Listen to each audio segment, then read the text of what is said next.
Shalom Telis, como estão vocês? Bom, nós estamos hoje fazendo a nossa segunda parte do podcast A Cabala e a Linguagem dos Ramos. Hoje nós iremos considerar desde a influência egípcia até as Gematriot, e aí depois nós finalmente iremos considerar a parte 3, que é a questão linguística, né? A questão entre o hebraico e o aramaico. O que é que nós podemos aprender disso aí? Estou trazendo um monte de fontes aí de conhecimento nesses temas que vocês acabaram de ouvir, né? Então, tanto na questão do hebraico e do aramaico, o livro de Esdras, Neemias, Daniel, que estão escritos em aramaico clássico, né, o aramaico caldeu-babilônico. Nós iremos aprender a distinção dele para o assírio, com alguns exemplos para que vocês possam ver, principalmente aqueles que estão estudando o hebraico para cabalista. Esse é um tema que interessa, porque vocês vão saber distinguir exatamente as raízes que são aramaicas das raízes que são hebraicas através do nosso curso, que nós vamos abordar todos esses temas dentro do hebraico para cabalistas. Assim como também na numerologia, nós vamos aprender a fazer os cálculos das gematriotes, né? E a partir da próxima aula, próxima semana, nós iremos entrar dentro do conceito de narrativa, dentro da poesia hebreia, né? Primeiro faremos uma série sobre a narrativa, depois uma série sobre a poesia. Bom, também vamos lançar o canal de Gilead em uma programação 100% em inglês, com a série The Mystical Mind. The Mystical Mind vai ser a primeira série onde nós vamos abordar o tema da mente mística. Essa série em inglês vai contar também com legendas para que todos possam acompanhar, né, no Brasil, quem não domine a língua inglesa. E vai ser um adendo aí muito importante para o nosso programa, porque vai trazer uma perspectiva bem mais ampla, né, um público bem mais amplo. Então, com isso nós estamos dando sequência ao nosso avanço, ao nosso crescimento em sentido espiritual, para entender os temas mais importantes que estão relacionados à Bíblia e percebermos que, claro, nós fomos completamente enganados e desviados pelo que nos ensinaram, né? Nos ensinaram aquela coisa bem simplista. O que nós estamos aprendendo agora é a profundidade do conceito do que é de fato a Tanar e como que se faz uma análise midraística, né? Hermenêutica, exegética dentro do texto original. Então hoje nós vamos tratar da influência egípcia sobre a Cabala. Vamos observar que coisa interessante, a escola babilônica de Gaiom. Nós vamos observar todos esses aspectos nessa podcast de hoje. Um abraço para vocês e nos vemos na sequência. Então, Telis, muito bem-vindos ao podcast A Cabala e a Linguagem dos Ramos. Nós sabemos que o grande percurso, nós vimos na apresentação anterior, que a Cabala segue um percurso, uma tradição enorme, uma tradição maravilhosa. Nós vimos lá os comentários de Gerson Scholem, né, sobre a história da Cabala, no podcast, na parte 1.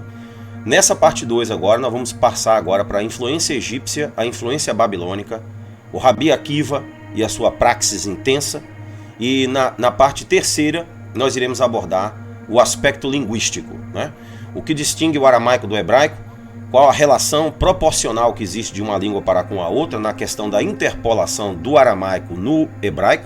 Isso é um tema importantíssimo porque esse tema vai ser abordado mais tarde no curso Hebraico para Cabalistas, né? O Hebraico para Cabalistas, tanto como a numerologia, como vocês sabem, contará aí com 60 videoaulas. Então será uma apresentação intensa, né, disso aí. E também, como vocês sabem, nós temos aí o lançamento do canal em inglês com a primeira série, que é The Mystical Mind, que vai contar com um acervo literário, um acervo cultural, um acervo de temas, né, que estão relacionados ao orfismo, às escolas de mistérios na Grécia Antiga, e isso já vai servir também de ponte para o estudo do grego, né, do grego clássico com Platão, né, e para a filosofia, né, clássica, segundo a tradição hermética, né, segundo o hermeticismo. Esses cursos estão lá, como vocês sabem, já delineados lá no nossa página, né, na página aqui do Notion, né.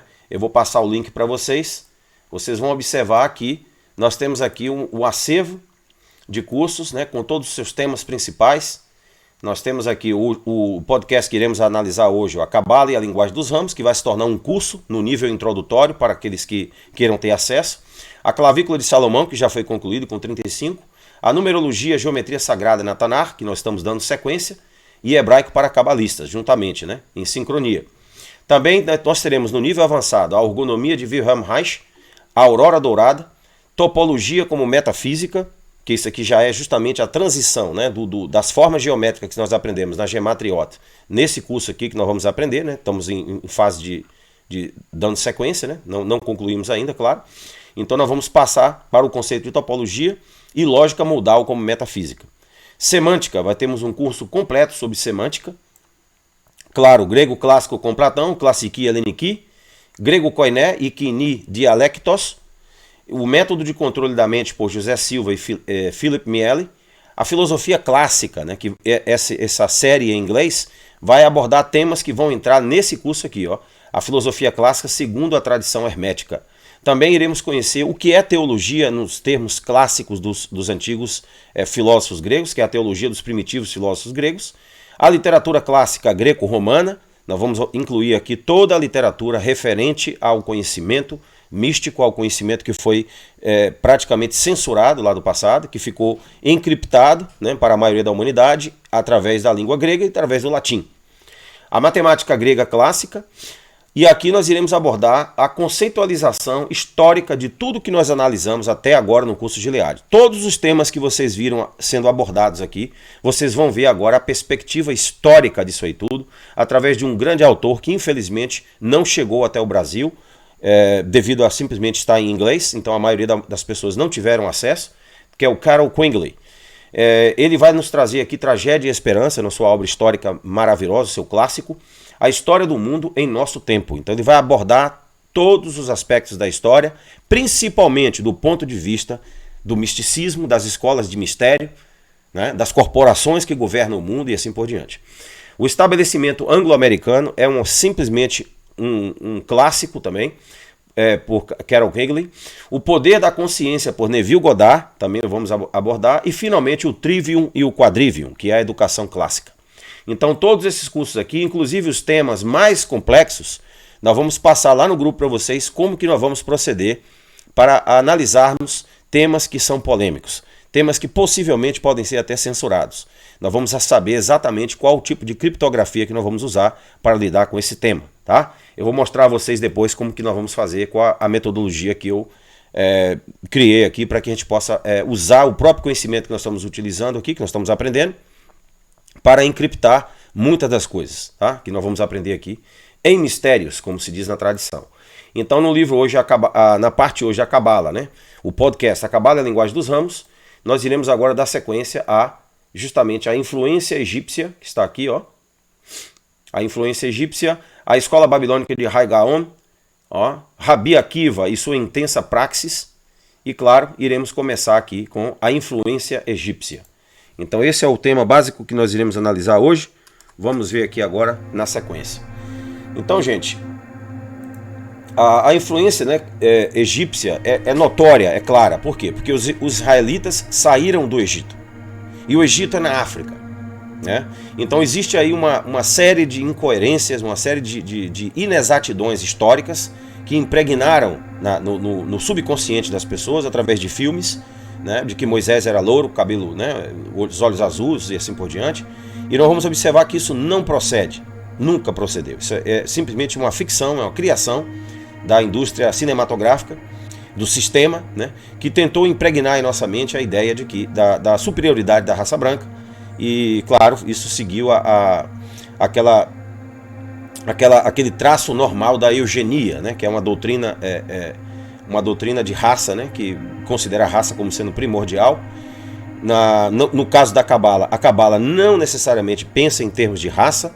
O cabalista não pode pensar consequentemente em termos de raça. O cabalista ele pensa em termos de mente, em termos de consciência, em termos de nível intelectual. A cor da pele é secundária, a cor da pele não tem importância, ela não é prioritária, né? O desenvolvimento intelectual de uma pessoa não é medido pela sua cor, não é medido pela sua condição econômica, nem a sua condição social, mas sim é medido pela sua capacidade de aprender, de analisar e de concluir, né? É isso que é importante. Então, quando os israelitas deixaram o Egito no segundo milênio, né, mais ou menos antes de Cristo, eles estabeleceram um sacerdócio judaico, né? O Hakonim, né? Os Hakonims eram os sacerdotes, a instituição que preservava, né, todos os mistérios, toda a tradição oral, que é o que nós estamos estudando, que é a Cabala, né? Mais tarde foi compilado em termos de Sefer e Yetzirah, na forma de o Zohar, né? Isso vem já de muitos milênios. O HaKohen, ele vestia em volta do seu pescoço, como nós já sabemos, como já tivemos algumas aulas aí falando sobre isso, uma cadeia de ouro com um arranjo retangular de 12 quadrados, feitos de metais preciosos, cada um simbolizando uma das 12 tribos de Israel. E claro, um dos 12 signos do zodíaco. Então, para aqueles que não entenderam a Bíblia como sendo de conteúdo astroteológico, né, não estavam totalmente apercebidos do real valor, do real conteúdo, né, do que realmente é a Bíblia. Esse prato cerimonial chamado de Urim Vetumim em hebraico, esse objeto era acreditado como possuidor de poderes místicos, né? O misticismo da palavra grega mystikos, que é transliterado místicos com Y, um iniciado em uma religião de mistérios. É isso que a nossa próxima série vai tratar especificamente, né? Todo o legado do orfismo, das escolas de mistério de Eleusis, né? O termo Eleusis está no Novo Testamento, em grego. Entenda você aí agora, aqueles que possam entender, entendam a relação direta que existe entre as escolas de mistérios da antiga Grécia com o cristianismo. Então, é um contato com uma variedade espiritual, divindade ou Deus através da experiência direta ou intuitiva. Então a Cabala segue essa tradição. A Cabala não prega um Deus que está fora de nós. A Cabala prega um Deus que está dentro de nós, que em potencialidade, como dizia Aristóteles em sua metafísica, né? Exousias, né? Então essa é a perspectiva da Cabala. A Cabala segue a teologia natural. As outras duas teologias, como eu já disse a vocês, é a teologia política, que é o Estado que governa, o Estado que manda, como o antigo Império Romano, né? E nós demos sequência a isso aí, né? E a outra é a teologia mística, a teologia mitológica, melhor dizendo, a teologia mítica, né? Então, não confundirmos místico com mítico, apesar de que está relacionado de certa forma, mas não diretamente, secundariamente. Então, a mitologia é o outro aspecto que está na Taná, e que algumas pessoas não conhecem ou alguns dão exclusiva atenção a ele, em contraposição, né, à revelia dos demais níveis de leitura, que é o aspecto da narrativa, que é a numerologia, que é a geometria e o arquétipo, né? Então eles focam exclusivamente em um desses aspectos, né, como se os outros aspectos não existissem. Isso é uma forma de ilegitimidade de leitura, é uma leitura ilegítima do texto, não é uma leitura válida. Então o que nós vamos aprender é a incluir todos os aspectos dentro desse contexto para que nós possamos entender o todo, não é? Então a Cabala pega a teologia natural, a mesma teologia que Yeshua pregou há 2000 anos atrás, a mesma teologia que Moisés pregou através de símbolos, através do que está na Taná, que nós vamos analisar na próxima semana com o curso de numerologia, né, e hebraico para cabalista. Não vamos entrar nesses temas aí, né? Principalmente a próxima série de numerologia vai falar sobre a narrativa, né? Como que aplicar a gemátria à narrativa e o que nós vamos extrair desse conhecimento. Vamos lá. Então Urim e Tumim guiou os israelitas através de sua perigosa peregrinação no deserto de Midian, que é hoje lá na região da Arábia Saudita, né? Os israelitas usaram o Urim e Vetumim na cerimônia na qual os 10 mandamentos, o Decálogo, foram entregues no Monte Sinai, na Arábia, e então o levaram consigo através das conquistas na Terra Santa. Finalmente, colocaram no templo em Jerusalém. Com o sacerdócio, o Urim e Vetumim, nasce o misticismo judaico. Uma vez que tenhamos compreendido as implicações desse desenvolvimento, poderemos finalmente inferir todo o sistema posterior, né? Todo o sistema que vem após isso aí, os sacerdotes, os profetas, a ideia do Hamashia, a ideia do Messias, estão dentro desse contexto místico, né? O retorno de Eliarro, o retorno de Elias. Até hoje os judeus existe uma cerimônia especial em que eles procuram identificar o retorno de Eliarro, do grande profeta Elias, que ascendeu na Merkava, que atingiu o plano espiritual através da meditação secreta, que a Bulaf vai nos revelar, né? Esse grande profeta, ele é considerado como retornando à terra, né, de tempos em tempos. Então, até hoje, os judeus mantêm esse misticismo, né? Então, vocês observem que os apóstolos, né, do cristianismo, como sendo judeus, sabiam desses mistérios, conheciam essa literatura.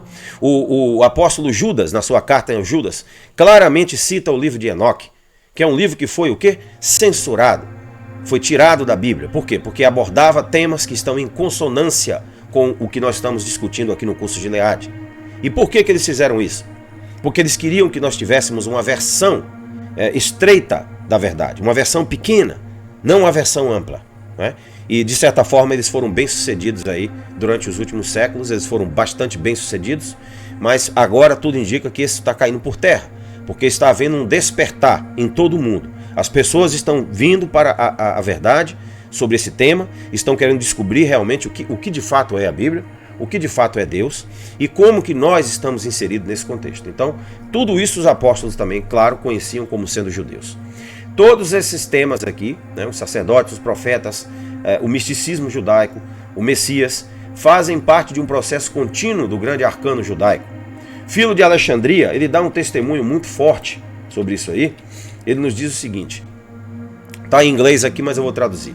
Mas Moisés, que já tinha alcançado desde cedo os próprios altos da filosofia, né, os ápices da filosofia, e que tinha aprendido dos oráculos de Deus os mais numerosos e importantes princípios da natureza, bem como estava ciente do que é indispensável, que em todas as coisas existentes exista uma causa ativa e um sujeito passivo, olha só, e que a causa ativa é o intelecto do universo, inteiramente não adulterado, inteiramente não misturado, que não se mistura. Ele é puro, assim como a água e o óleo. Você vê que eles não se unem. O óleo se separa. O óleo não permite. O óleo, nesse caso aí, serve de ilustração, de analogia, para nós entendermos o que é Deus. Ele não se mistura com o mundo da posterioridade. Ele não se mistura com o mundo da acidência. Ele habita, mas dentro do seu próprio domínio. Então, vocês observem que isso nos dá uma ideia, né, de que o poder de Deus exige dentro da sua própria o ciclo de existência. Mas tendo sido colocado em movimento e moldado, né, e desenvolvido pelo intelecto, torna-se transformado naquilo que se torna a obra mais perfeita que é este mundo. Então, segundo Filo, né, na sua obra On the Creation, né, de Officio Mundi em latim, página 3 e 8, parágrafo 8, ele diz claramente que a mente foi que criou o mundo. Vocês viram que nós fizemos uma análise sintática no curso A Numerologia e Geometria Sagrada, do livro de Parashat Bereshit, capítulo 1, versículo de 1 ao 5, e vocês observaram que Bereshit é que é o agente da ação, não Elohim. Então as traduções, mais uma vez, nos enganaram, dizendo que Elohim é que agiu sobre a criação, sobre o verbo. Não, o Elohim foi também criado da mente. É isso que o texto está dizendo. Bereshit bara Elohim. Por quê? Porque Bereshit é singular e o verbo bara está em singular. A menos que nós tenhamos que admitir o absurdo de que os escribas hebreus não sabiam usar a concordância verbal. Isso é um absurdo. Então claramente eles estão falando de um agente único, singular, que agiu sobre tudo, inclusive sobre os Elohims. Então o conceito de Elohim, a partir dessa leitura da Parashat Bereshit, já adquire um novo aspecto, já adquire uma amplitude muito maior do que aquilo que nos ensinaram, né? Ali não está dizendo que Deus criou o mundo, ali está dizendo que os próprios deuses foram criados pela mente. Olha só, é uma leitura, uma interpretação, uma exegese, né, completamente expositiva, que revela realmente o que está acontecendo ali, visto que o verbo bará, como disse, está no singular. E Filo parece realmente corroborar com essa interpretação, visto que Filo era judeu, né? No ano aí mais ou menos 50, 25 por aí, né? Mais ou menos 25 mais ou menos antes de Cristo, na Alexandria. Ele já tinha acesso, claro, aos textos originais em Alexandria, ele tinha muito conhecimento sobre o que aconteceu, porque Alexandria fica no Egito, e foi de lá que os israelitas saíram. Então, eles preservaram lá um grande legado de conhecimento. Então, o testemunho de Filo é um dos mais importantes para que nós possamos entender realmente a Taná. Então, ele diz que a mente agiu sobre a matéria. Observe que lá no livro de Bereshit também diz que Deus não criou a matéria do nada. Ali diz que a matéria já existia. O verbo bará não quer dizer criar do nada, mas quer dizer dar forma, formar, né, uma matéria que já está existente. Pôr ordem a uma matéria que estava em caos. Então é isso que nós temos que fazer também com nossas vidas. Colocar em ordem aquilo que não está em harmonia e sincronia. Então a evidência textual que nós consideramos até agora pela Brit Hadashah, no Novo Testamento, corrobora também esse mesmo entendimento entre os apóstolos de Yeshua. Vejamos, por exemplo, o que eles nos dizem aqui em Atos dos Apóstolos 7, versículo 22 e 23. Ali nos diz assim, entre aspas: "E Moisés foi instruído em toda a ciência dos egípcios, e era poderoso em suas palavras e ações. E quando completou a idade de 40 anos, veio-lhe ao coração ir visitar seus irmãos, os filhos de Israel." Então, esses homens lá no passado tinham muito mais acesso, como eu já mencionei aqui, Judas menciona o livro de Enoque. Eles tinham acesso a uma literatura, o cristianismo primitivo, que o cristianismo de hoje não tem acesso. Então, as conclusões teológicas do cristianismo odierno não chegam nem próximo da amplitude que era o conhecimento lá no passado, tá bom? Então, por isso que lá no passado o cristianismo produziu gênios, grandes pensadores, grandes filósofos, como Agostinho e outros. E hoje o cristianismo não produz nada a não ser desapontamento, engano e mentira. Não é isso? 1000 anos mais tarde, quando os israelitas retornaram, né, do exílio babilônico, os escribas escreveram interpretações secretas de significados ocultos na Torá. Esses escritos eram altamente alegóricos e seu estudo foi confiado a um grupo seleto de eruditos. Os escritos foram elaborados e expandidos logo após o início do segundo exílio, seguindo-se a destruição romana do templo em Jerusalém, no ano de 70 era comum, pelo general Tito. Após esse traumático evento, a liderança judaica se dispersou da Judéia e um número de sábios se estabeleceram na cidade de Yarne, distante da cidade de Jerusalém, distante da cidade de Jerusalém, na qual os judeus estavam proibidos de residir. Esses primeiros rabis que ali se estabeleceram, substituindo os sacerdotes do templo, estabeleceram uma academia de aprendizado. Entre eles estava alguém que se tornaria uma grande voz de liderança espiritual para gerações cabalísticas, o nosso querido Rabi Yosef Ben Akiva, né? Anos 50 a 132. Né? Nós podemos Ben ou Bar Akiva, né? Bar em aramaico, Ben em hebraico. Tá? Tem o mesmo significado. Né? Então, o Rabi Akiva escreveu uma coleção de documentos chamada de Masé Merkava, ou o Caminho da Carruagem, baseado no exemplo de Eliarro, de Elias, o profeta, né? Que subiu numa carruagem de fogo. Aquilo é, claro, uma alegoria. Ele não subiu literalmente em uma carruagem de fogo. Ele conseguiu ligar o seu corpo espiritual. Ele conseguiu confluir todas as forças que estão dentro de nós, que são chamados simbolicamente de a árvore da vida. Então, Eretz Haim, né? Então, os escritos do Rabi ensinaram aos crentes uma nova forma de espiritualidade. Seu método consistiu em criar imagens visuais dos palácios celestes,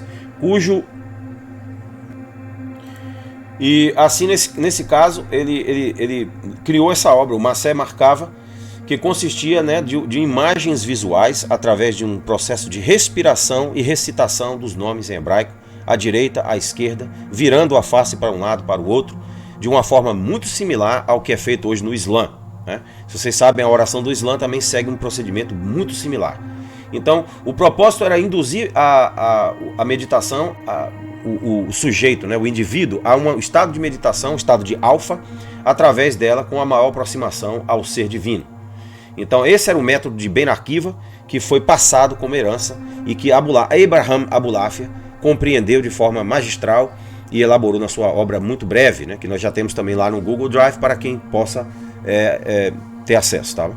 Então, um importante elemento comum entre o judaísmo de Alexandria, no Egito, e o da Palestina é a especulação sobre a sabedoria divina, que possui suas raízes bíblicas em Provérbios capítulo 8, Jó 28. Aqui, a sabedoria é vista como uma força intermediária, né, pela qual Deus cria o mundo. Né? Ela faz o texto ali usa uma figura de linguagem chamada de personificação, onde ela descreve a si mesma como sendo um indivíduo pensante. Né? Uma qualidade se torna um indivíduo. Então, isso são um dos aspectos que nós vamos observar no nosso estudo lá na numerologia, da literatura da Taná. Então, ela está presente por meio da personificação na obra apócrifa A Sabedoria de Salomão, 7:25, que está na Septuaginta, né? Como um sopro do poder de Deus, um reflexo claro da glória do Todo-Poderoso. Então, o Rabi Akiva e sua intensa praxis. O Rabi Akiva, ele teve aparentemente descoberto, né, ele aparentemente descobriu uma prática que talvez tenha sido bastante intensa para a mente humana. As meditações prescritas pelo Rabi focavam na experiência fora do corpo, estados alternados de consciência, alturas de êxtase jamais conhecidas na cultura ocidental. Enquanto as visões dos palácios celestiais, o caminho do Errad, como se diz em hebraico, eram vívidas e intensas. Rabi Akiva exortava seus estudantes a não sucumbirem a alucinações ou a perderem a sua noção de realidade. Quando entrares nas pedras puras de mármore, estado de meditação, disse ele, não digais água, água, pois o Salmo nos diz, aquele que fala falsamente não será estabelecido diante dos meus olhos. Olha só. Então, o Rabi usava de passagens bíblicas e mantras que ele mesmo compunha como veículos para alcançar diferentes estados de consciência durante a meditação. Um desses utensílios era uma luz infinita e intensa que os estudantes visualizavam, simbolizando o haluk, né? Possivelmente ele usava velas, né? Ou o candelabro, a menorá, né? Como um utensílio, como uma ferramenta para induzir a profunda meditação, o profundo estado de alfa, né? Então é interessante isso. O haluk, ou a roupagem que revestia a Deus quando ele apareceu a Moshe lá no Monte Sinai, na Arábia. Em suas meditações, os estudantes buscam alcançar a intensidade de Moshe enquanto ele testemunhava a figura vestida de Deus. Segundo a lenda, Rabi Akiva, nós sabemos que lenda é leggere, vem de leggere no latim, não significa algo que não aconteceu. Vamos deixar essa interpretação de lado, essa interpretação simplista, né? Lenda vem de leggere em latim, significa na leitura. Aquele mito, aquela mitologia que saiu da tradição oral, puramente oral, para a tradição escrita. Ela foi assentada por escrita, então ela é chamada de lenda, tá? Não quer dizer que não existiu, jamais. Rabi Akiva e 3 dos seus companheiros entraram nos palácios de meditação juntos. Sua experiência foi tão intensa que o primeiro, Rabi Ben Azai, contemplou a luz infinita e morreu, pois sua alma desejou de tal forma a luz infinita que seu corpo físico se exauriu e ele não era mais. O segundo Rabi, Ben Abuya, olhou para a luz infinita e viu 2 deuses ao invés de um. Olha só, ele se tornou um apóstata. O terceiro Rabi Ben Zoma contemplou a luz infinita da roupagem de Deus e perdeu sua sanidade, pois ele não foi capaz de reconciliar a vida comum com a sua visão, que para ele era muito maior. Rabi Akiva sobreviveu à experiência, né, e consequentemente foi talvez o único, né, a sobreviver à experiência e a conservar a sua noção de realidade. Observe que o Rabi Abuya, observou 2 deuses. O que isso quer nos dizer? Por quê? Vamos procurar entender aí do que nós aprendemos até agora no curso de hebraico. A palavra Elohim é o quê? Dual. Não plural. Plural a partir do 3. Né? A noção técnica de plural é a partir de 3. Quando você se fala de 2 aspectos que estão na natureza, o lado feminino, masculino, o braço direito, o braço esquerdo, a perna direita, a perna esquerda, todo esse dualismo que está na criação, né, recebe essa forma im em hebraico. Né? Então ele está refletindo a Deus numa forma dual. Observe que Deus ele tinha misericórdia e ele tinha também a vingança. Né? Ele tinha o amor e ele tinha a ira. Né? Ele era a luz da bondade e ele também era o fogo consumidor, como diz o apóstolo Paulo. Então você perceba o dualismo de Deus. Né? E como nós aprendemos em Bereshit, essa própria noção de Deus é uma criação de Bereshit, da mente universal, da mente divina, que está acima, que a Cabala chama também de Ein Sof. Tá? Então nós vamos observando aí que existe uma completa transformação de entendimento, né? Mudança de entendimento, de conceito, quando nós vamos mergulhando profundamente no hebraico e na Cabala, nas suas referências. Então, é importante notarmos que a obra de Rabi Akiva foi estudada por gerações de eruditos judeus na diáspora durante os séculos seguintes. Esses estudos ocorreram sob estrito segredo, por um número de razões. Primeiro, a intensidade das experiências foram consideradas perigosas para o inexperiente. E segundo, os judeus na época não eram os senhores de sua terra, eles estavam vivendo numa diáspora, nas terras de outrem, né? Então, quer seja na Palestina, quer nas terras da diáspora, na Europa e assim por diante, seus governantes poderiam não olhar para a iniciativa com bons olhos. Os místicos, portanto, cobriram a sua erga né, o seu trabalho, né? A erga em grego é o trabalho que envolve a criatividade, né? Ele vem de uma raiz que envolve a inteligência. Contraposição trabalho vem de tribalum, que significa a punição, significa o trabalho que era o escravizador, né? Vem do tratamento romano, né? Os romanos escravizavam, daí vem o tribalum, né? Então, a palavra trabalho tem sim uma conotação negativa, enquanto que a palavra erga em grego tem uma conotação positiva, de criar, né? Vamos fazer essa distinção interessante aqui que eu achei também.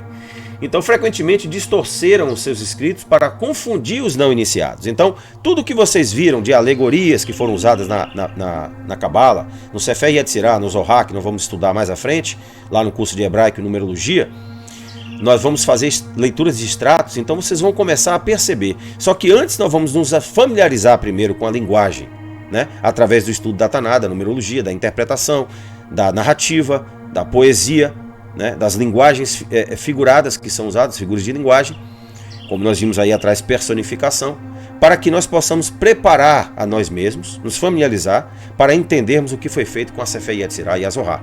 Porque eles justamente esse foi o objetivo deles encriptarem tudo, alegorizarem todo o processo. Porque eles não queriam ser pegos de surpresa, porque eles sabiam que estavam cercados de inimigos.